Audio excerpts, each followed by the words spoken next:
এখন তো আল্লাহ একটা সুযোগ দিছে, এমপি হইলেও সুযোগ দিছে, এমপি না হইলেও সুযোগ দিছে। এখন তো আমি যদি এমপি নাও হই, আমাকে তো কেউ আর এই কষ্টটা দিচ্ছে না, দেওয়া সম্ভব হবে না। দেশে তো আর সেরকম অবস্থা না। আর এমপি হইলে তো আল্লাহর ফয়সালা, আমি হয়তো নিজেই পারবো, কারণ এটা আল্লাহর ফয়সালা হবে যে এমপি কে হবে। যত হাজার মানুষ লাখ মানুষ সমর্থন দুক, আমার আল্লাহ যদি না চায় তাহলে তো হবে না। আজকে চট্টগ্রামের নদীভাঙ্গা এবং এই এলাকায় আমরা যারা এলাকায় আছি আমরা তো ভাগ্যবান, আমাদের মতো ভাগ্যবান লোক তো নাই। একদম বাড়ির সামনে এসে এখন বন্ধ হয়ে গেছে আল্লাহর সাহায্যে। কিন্তু যেমন আব্দুল্লাহ মাস্টার সাহেবের বাড়ি চলে গেছে না, এরকম এখন জহির এখানে কথা বলতেছে, বা যারা এখানে অনেকের বাড়ি ভেঙে গেছে। তো যেমন শওকতরা ভাগ্যবান, আমরা ভাগ্যবান, আপনারা ভাগ্যবান। হ্যাঁ, এখানে তো প্রায় যেমন ওর অনেকগুলি জমিন ছিল আমাদের মোস্তান বাড়ির দুলালদের। আমি অনেক সময় হাঁটতাম, দেখতাম ওর মন খারাপ, সব ভেঙে যাচ্ছে। ও তো অনেক কষ্ট করে জমিন কিনছিল, ও যে মতলব ছিল সুনামিয়ার ছেলে, সব জমিনগুলি ভেঙে গেছে। আমি হাঁটতে গেলে দেখতাম। তো আমি যাদের ভেঙে গেছে, যারা এখান থেকে চলে যেতে বাধ্য হয়েছে, ওদের কষ্টের সাথে তো আমাদের কষ্ট এক হবে না। তো আজকে সবার সাথে দেখা হলো, এটাই হলো বড় পাওনা। আমরা চেষ্টা করব যে তোমরা যারা এটা অ্যারেঞ্জমেন্ট করছো, তোমাদেরকে আবারও ধন্যবাদ। আমরা যেন দুটা জিনিস আমরা এখন করতে পারি।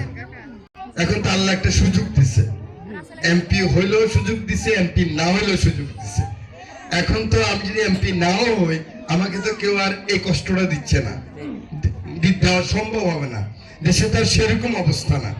আর এমপি হইলে তো আল্লাহর ফয়সালা, আমি হয়তো নিজেই পারবো, কারণ এটা আল্লাহর ফয়সালা হবে যে এমপি কে হবে। যত হাজার মানুষ লাখ মানুষ সমর্থন দুক, আমার আল্লাহ যদি না চায় তাহলে তো হবে না।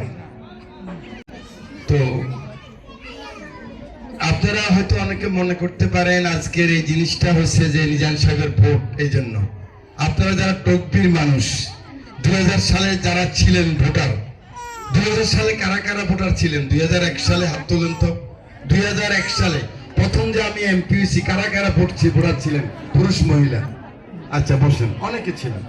তা আপনারা চিন্তা করে দেখেন, আমি কোনোদিন আমাদের বাড়িতে কাউকে ডাইকা বলছি যে আমার ভোট দেওয়ার জন্য? এই খবর কাকু এখানে জীবিত আছে, আব্দুর রব কাকু মারা গেছে, আমাদের কামাল ভাই নাই। কামাল ভাই কোথায়? অসুস্থ। কামাল ভাই, সবু কাকু কোথায়? আলিশের বাড়ির আছে না? ওইটা আছে সবু কাকু। আব্দুর কাকু মারা গেছে।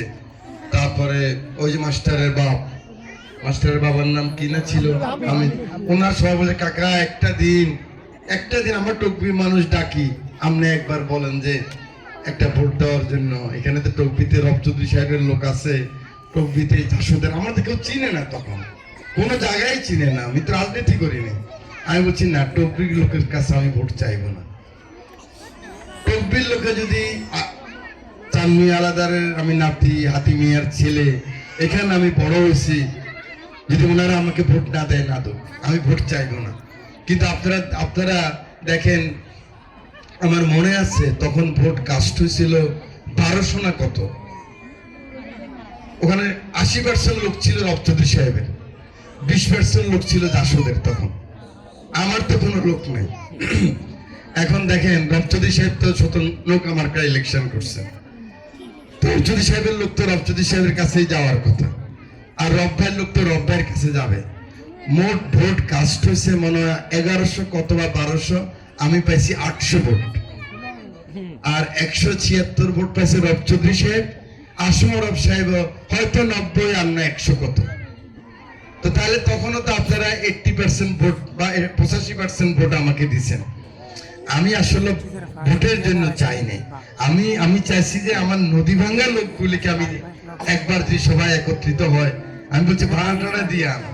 তবু তো দেখলাম একটা আশার কথা হলো, ওদের একটা আশা হলো যে আমাদের লোক আবার ভোটে দাঁড়াইতেছে, আল্লাহ তাকে হয়তো একটা সুযোগ দিতে পারে। এই লোকগুলির তো আশা ভরসা আছে, এদের ছেলে মেয়ে হয়তো এতদিন লেখাপড়া করে, একটা ছেলে একটা চাকরির জন্য আসতে পারবে, ওরা হয়তো চলে গেছে, সেখানে হয়তো অনেকে ভোটার হয়েছে, না হলে কেমনে হবে? ওদের ওদের সার্টিফিকেট তো পাবে না, আবার এখানে আসতে হবে। আমি জানি না আপনাদের ভোটের কি অবস্থা, ভোটার কারা আছেন কারা নাই, তো আমি চাইছি সকলের সাথে দেখা হোক। এই জন্য আমি ঘুরলাম, যেন বলতে পারে যে আমি তো টকবির মানুষ।